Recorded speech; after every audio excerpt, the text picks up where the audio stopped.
समारोह पालित है राजनगर में बाहुड़ा यात्रा।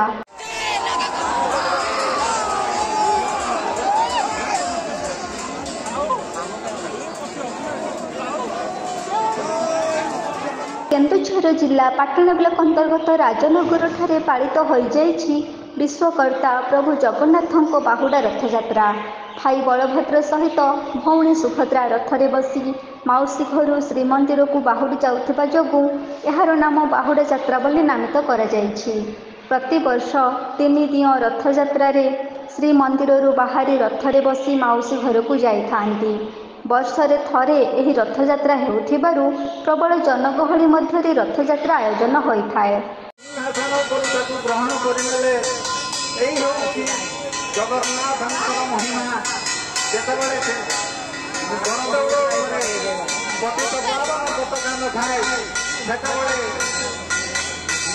भीड़ चक्रକୁ ଚାହିଁକି ଏଇଭଳି ଭାବରେ ଭୋଗକୁ ସମର୍ପଣ କରନ୍ତି ତାକୁ बाहुड़ा यात्रा रे पाग अनुकूल थिबा जोगु एठारे प्रबल जनगहली देखिबाकू मिलिथिला। एही राजनगर रे एही रथयात्रा मुख्य रथयात्रा होइथिबा जोगु आखपाख गाँ लोकंक प्रबल गहली लागिबा सहित बहु दूर दूरांतररू भक्त और श्रद्धालुंक मध्य भीड़ लागिथिला। जगतर नाथ जगन्नाथंकु दर्शन करने सहित यात्रार मजा नेबा पई एठारे जनसमुद्र सृष्टि होइथिबा सहित पुरुष तुलन में महिला मानक अधिक जनसमागम देखिबाकू मिलिथिला।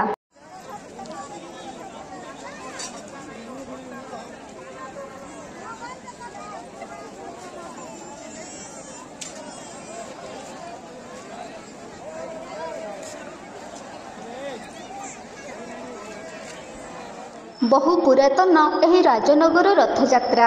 एही रथयात्रा केन्दुझर जिले में स्वतंत्र स्थान तैयारी करिथिबा बेले एहार स्वतंत्र परिचय मध्य रहिछि। तेणु एही राजनगर को रथयात्रा देखिबा पई बहु दूर दूरांतररू भक्त छुटी आसीथांती। खूब चलचंचल होई उठिथाए राजनगरर ए रथदांड।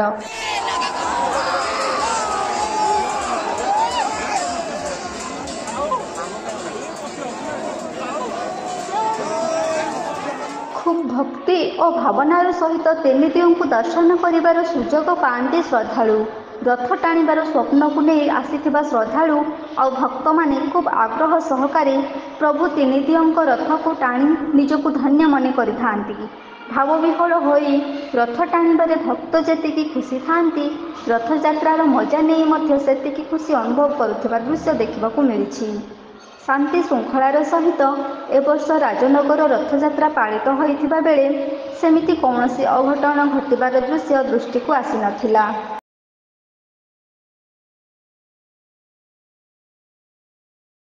पाटणारू देवानंद महांतंक रिपोर्ट एबी न्यूज।